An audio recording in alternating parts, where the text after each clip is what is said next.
Pour ne rien rater de nos programmes, n'oubliez pas de vous abonner à nos 2 chaînes YouTube, le Média TV et le Média 24/7, et d'activer la cloche. Bonjour à toutes et à tous, ravi de vous retrouver sur Le Média pour le récap, votre rendez-vous quotidien d'actualité. Du lundi au jeudi, on revient sur un sujet sans filtre et sans langue de bois. Mais avant de commencer l'épisode, on voulait vous dire un grand merci. Vous êtes déjà près de 3700 à avoir soutenu notre campagne Riposte et ensemble, nous avons franchi la barre des 150 000 €. Mais la riposte n'est pas terminée. Pour contrer l'offensive médiatique de l'extrême droite et continuer à vous proposer une information libre, indépendante et populaire, nous avons besoin de vous. Alors parlez-en autour de vous, abonnez-vous aux médias ou rejoignez la campagne Riposte sur campagne.lemediatv.fr. Et maintenant, place à l'épisode 79 du récap. C'est parti.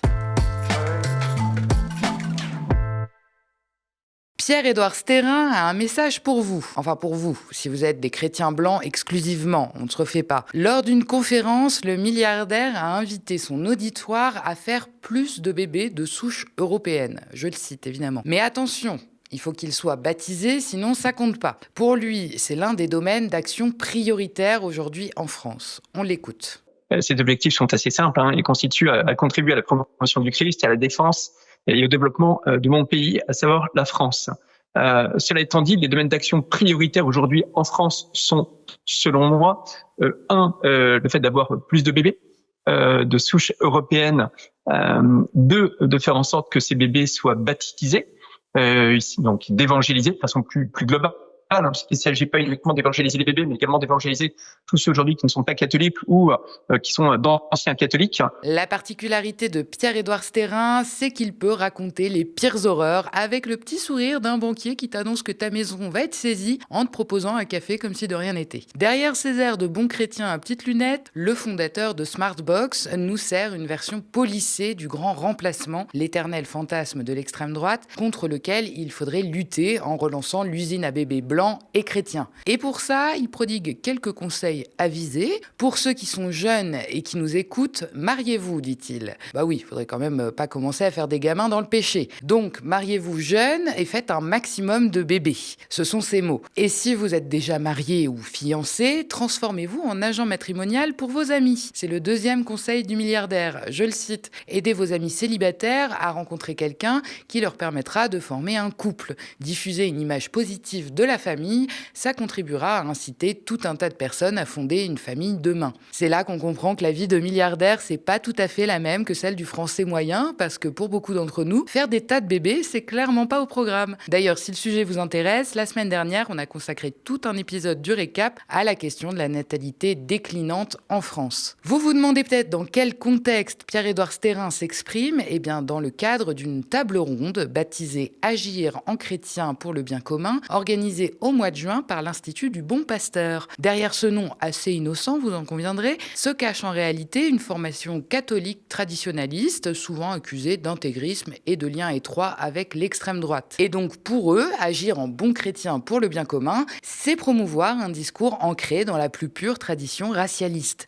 Ne cherchez pas de notions comme la charité ou la fraternité, chez eux, tout ce qu'on trouve, c'est l'exclusion et les idérances sous couvert de bonne moralité. Rien de très surprenant chez Pierre-Édouard Stérin, grand stratège autoproclamé du plan Périclès, un acronyme qui sonne comme un manifeste, patriote, enraciné, résistant, identitaire, chrétien, libéraux, européens, souverainistes. Le bingo parfait pour rassembler toutes les chapelles d'une droite bien dure, bien tradie. Derrière ce nom pompeux se cache un vrai business plan visant à permettre la victoire idéologique, électorale et politique de l'extrême droite, d'abord au municipal de 2026, puis à la présidentielle de 2027. Pour y parvenir, Stérin compte investir 150 millions d'euros de sa fortune personnelle. À travers ce projet, il veut, je le cite, contribuer à la promotion du Christ et à la défense de la France, comme il l'a répété lors de la conférence du Bon Pasteur. C'est précisément cette activité qui lui a valu une convocation devant l'Assemblée nationale, convocation à laquelle Pierre-Édouard Stérin a préféré faire faux bond à 3 reprises, prétextant notamment, de façon assez peu crédible, des risques pour sa sécurité à l'Assemblée nationale. Donc. En revanche, le milliardaire a répondu à la convocation de Pascal Praud sur CNews et en a profité pour dénigrer copieusement les députés à l'origine de la commission d'enquête qui souhaitaient l'auditionner. On écoute. Et quelles sont les raisons qui y sont données ? Il n'y a strictement aucune raison qui soit donnée par Cazenave et Léaumont. Donc moi, ce que je comprends derrière, c'est qu'ils ont juste envie de faire les marioles devant les caméras. Ce sont les politiques qui ont besoin de n'importe quel prétexte pour que leur nom soit mis en avant. Et donc, ils m'attendent aujourd'hui avec des dizaines de journalistes pour pouvoir faire les imbéciles devant les caméras. Voilà, c'est la seule raison, puisqu'il y a encore... C'est ce qui s'est passé avec M. Bayrou l'autre jour, où M. Vanier a fait un numéro personnel.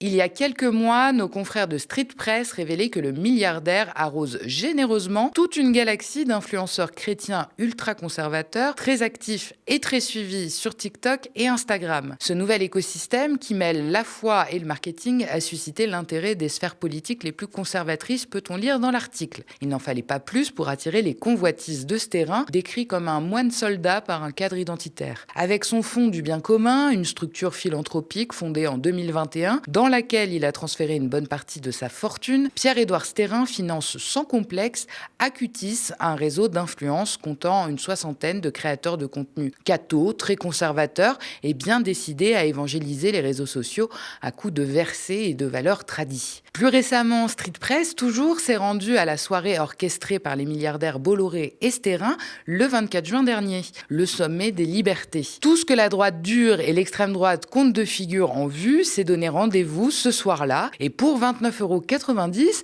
les militants RN, aficionados de reconquête, libéraux, ultra-conservateurs et influenceuses identitaires comme Némésis ont pu applaudir en rang serré un casting bien rodé de personnalités toutes alignées contre l'immigration, la solidarité sociale ou le fameux wokisme. Sur scène, Sarah Knafo, Éric Ciotti ou Jordan Bardella déroulent leur programme en mode stand-up politique sous les encouragements d'un millier de spectateurs chauffés à blanc, tandis que Christine Kelly, en prêtresse médiatique de CNews, assure le service après-vente. L'objectif est clair, gagner la bataille culturelle et installer un nouveau logiciel idéologique financé à coups de millions, mais emballé dans une com de start-up et une scénographie digne d'un show de télé-réalité. Nous avons reçu Lina Ricci, journaliste pour Street Press sur le plateau du Journal des Luttes. Elle s'est invitée à cette soirée et en a rendu compte dans une enquête. On l'écoute. Je vais citer une enquête de nos confrères de l'UMA qui ont enquêté avant même la venue de cet événement sur cette OPA sur les libéraux. En fait, cet événement qui s'appelait de façon assez paradoxale le Sommet des libertés, c'était vraiment une façon de finir de convertir la droite dure et l'extrême droite à l'ultralibéralisme, à la Javier Milei, donc le président argentin qui est connu pour sa tronçonneuse, qui a été reprise par Elon Musk, qui symbolise une coupe brutale des dépenses publiques, qu'a appliqué Elon Musk à son arrivée au pouvoir dans le gouvernement de Trump. Enfin voilà, là c'était vraiment Make Money Great Again, comme le stand d'une association de Bitcoin l'affirmait. C'était vraiment ça l'enjeu. On l'a compris, pour Stérin, la bataille culturelle est partout. Il investit tous les champs de la vie publique pour parvenir à ses fins. Dernièrement, c'est son projet d'établissement scolaire, baptisé le Cours Vauban, qui défraye la chronique en Saône-et-Loire. Sous couvert de lutte contre le décrochage scolaire en zone rurale, le projet porté par la structure Excellence Ruralité s'inscrit en réalité dans une stratégie d'implantation idéologique bien plus large. L'objectif ? Modeler les esprits dès le plus jeune âge dans un cadre scolaire structuré autour de valeurs traditionnalistes et nationalistes. Le programme pédagogique est fondé sur, je cite, une anthropologie classique issue de la culture grecque et chrétienne. Peu de place au doute, on parle ici d'un projet éducatif ancré dans une vision rétrograde de la société où l'ordre, l'identité et la soumission à un modèle moral rigide sont les piliers de la formation. Uniforme obligatoire, discipline stricte, levée des drapeaux et enseignement de l'histoire de France orientée vers l'amour de la patrie, tout est pensé pour produire une jeunesse conforme aux valeurs d'un certain catholicisme identitaire. Derrière cette vitrine de rigueur et d'excellence, on retrouve notamment la fondation du bien commun de Stérin, mais aussi des structures connues pour leur position anti-IVG, ultra-conservatrice, voire ouvertement proche de l'extrême droite. Le tout hébergé par la Fondation pour l'école, pilier du réseau catholique traditionnaliste né de la galaxie de la Manif pour tous. En somme, comme avec ce collège hors contrat, c'est bien un laboratoire idéologique qui s'installe en milieu rural, loin des grandes villes et des projecteurs. Une stratégie discrète, mais redoutablement efficace, implantée sur le terrain dès l'enfance, les repères et les réflexes d'un monde rêvé par Steyrin, élitiste, autoritaire et profondément réactionnaire. Comme ses autres camarades ultra riches, Steyrin lorgne aussi sur les médias, même s'il a subi un revers quand il a voulu faire main basse sur Marianne, parce que jugé trop de droite par le groupe Bayard, cela ne l'empêche pas de continuer son petit bonhomme de chemin. Pour lui, les médias seraient gangrénés par le camp du mal, comprenez la gauche évidemment,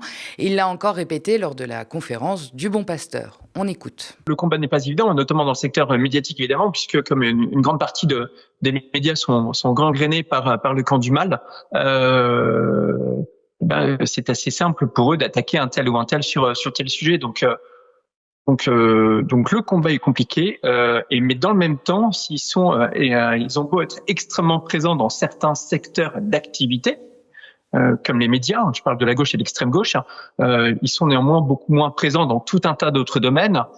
Et les idées et nos idées sur un certain nombre de sujets progresse, me semble-t-il. Plutôt que les médias traditionnels, Pierre-Édouard Steyrin mise un peu sur le digital. Dans son giron, Le Crayon, Néo ou encore Factuel, l'année dernière, discrètement encore une fois, il aurait racheté le compte X d'actualité Cerfia, qui cumule tout de même une audience massive avec 1,2 million d'abonnés et plus de 100 000 vues en moyenne sur quasiment tous ses posts. Le mois dernier, nous avions interrogé à ce sujet le député LFI Antoine Léaumont, rapporteur de la commission des lois. Périclès finance des choses, mais est détenu par une holding qui s'appelle Graal, ce qu'on a réussi à savoir dans la commission d'enquête dont j'étais le rapporteur, et Graal, société dont Pierre-Édouard Steyrin est l'unique actionnaire et propriétaire. C'est un peu une technique de poupée russe, où à la fin, toute la très très grosse poupée qui englobe toutes les autres, c'est Pierre-Édouard Steyrin au final. Sa stratégie, elle est assez claire, c'est gagner en influence dans la société française, le faire par tous les moyens qui sont disponibles. Et avec 1,2 million d'abonnés et plus de 100 000 vues pour chaque tweet, Cerfia en a de l'influence. C'est un compte qui potentiellement aura plus d'influence sur la société qu'un média comme Marianne. Donc oui, c'est très inquiétant. On se dit, bon, c'est machin l'investisseur, il est plutôt de tel bord politique, donc ça permet d'avoir la distance critique nécessaire. Là, sur le compte Cerfia, je ne sais pas si tous ceux qui suivent le compte Cerfia auront bien connaissance du fait que désormais, c'est un compte qui est rattaché à un propriétaire d'extrême droite comme M. Steyrin. Un constat partagé par Rachel de l'association Sleeping Giants, spécialisée dans la lutte contre la haine en ligne. En réponse aux manigances financières de Pierre-Édouard Steyrin, Antoine Léaumont défend l'ouverture d'une nouvelle commission d'enquête, cette fois sur les ingérences financières dans la vie politique et médiatique française, aux côtés du macroniste Thomas Cazenave. Une idée qui pourrait s'avérer intéressante quand on sait que Steyrin est déjà empêtré dans une affaire de financement illégal de candidats RN depuis 2020. Un système de prêt en cascade aurait servi de faux nez aux milliardaires finançant en coulisses plusieurs candidats proches du RN, comme Stéphane Ravier à Marseille ou Thierry Mariani en PACA. L'enquête n'a pas mis à jour une stratégie officielle du RN, mais plutôt une coordination discrète orchestrée par Steyrin et son réseau pour soutenir ses alliés. La justice s'intéresse particulièrement au rôle clé d'un cadre de l'ICEP, l'école créée par Marion Maréchal dans ce montage. Alors Pierre-Édouard Steyrin incarne aujourd'hui l'un des stratèges les plus organisé et ambitieux de la droite dure et de l'extrême droite en France. Sa démarche est claire, mener une bataille culturelle totale en investissant tous les secteurs clés de la société pour imposer son idéologie. Sous une façade chrétienne traditionnaliste, il promeut un discours racialiste et identitaire. Son projet Périclès n'est pas qu'un simple manifeste, c'est une feuille de route terriblement ambitieuse qui vise à faire triompher politiquement l'extrême droite dès les prochaines échéances électorales. Alors plus que jamais, le temps nous est compté, il faut s'organiser sans tarder face à ces milliardaires qui déploient leur fortune pour façonner la société à leur image,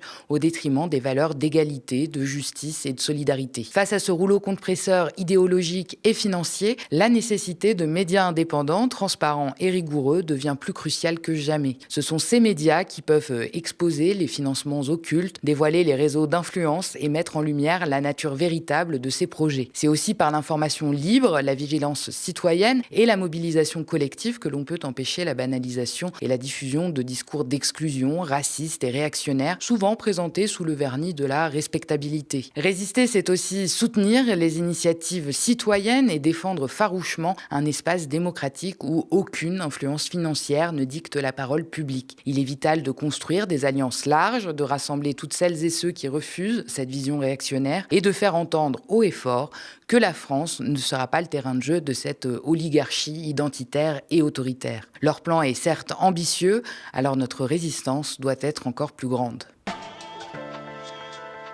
On continue avec le reste de l'actualité. On va faire un tour du côté des États-Unis et le feuilleton des droits de douane voulu par Donald Trump. Alors qu'un grand nombre de surtaxes seront imposées à la plupart des partenaires commerciaux des États-Unis ce 1er août, Donald Trump a encore utilisé la négociation des droits de douane comme menace, cette fois-ci contre le Canada, qui a annoncé vouloir reconnaître un État palestinien. Le Canada est depuis longtemps engagé en faveur d'une solution à 2 États. Cette possibilité a été progressivement et gravement compromise. Le Canada a donc l'intention de reconnaître l'État de Palestine lors de la 80e session de l'Assemblée générale des Nations unies en septembre. Cela va devenir très difficile pour nous de conclure un accord commercial avec eux, a écrit le président américain sur son réseau Truth Social. D'autres pays comme l'Inde et le Brésil ont été sévèrement taxés à respectivement 25 et 50%. En France, Emmanuel Macron a assuré que ce n'était pas la fin de l'histoire. Nous n'en resterons pas là, a-t-il déclaré, suite à l'accord négocié pour l'Union européenne. On poursuit avec la guerre en Ukraine où une nouvelle attaque russe a fait au moins 6 morts. Kiev a été la cible d'une attaque de missiles et de drones russes cette nuit. 6 décès ont été confirmés, dont un garçon de 6 ans, ainsi qu'une 50aine de blessés. L'attaque visait une dizaine d'endroits dans la ville, dont un établissement d'éducation. Elle a soufflé les vitres de l'unité pédiatrique d'un hôpital. Je me suis levé, j'ai pris mon téléphone et j'ai vu que 5 missiles de croisière se dirigeaient vers Kiev. J'ai essayé de réveiller ma femme, mais ensuite, il y a eu des explosions et c'était fini. Notre fille est maintenant à l'hôpital. Au total, près de 1300 attaques de drones explosifs et 50 frappes aériennes ont été recensées ce mercredi.